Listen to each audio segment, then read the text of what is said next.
जोंलाय हाखायाब्रा ओइ दिनै गल्डं सेकेन्ड बिथाङा मा बुङो खोनासंदो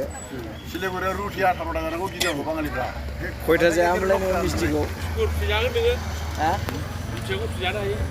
रुटिखौ 20टा थान्दुरि रुटि 20टा बारा हागोनलै नोङो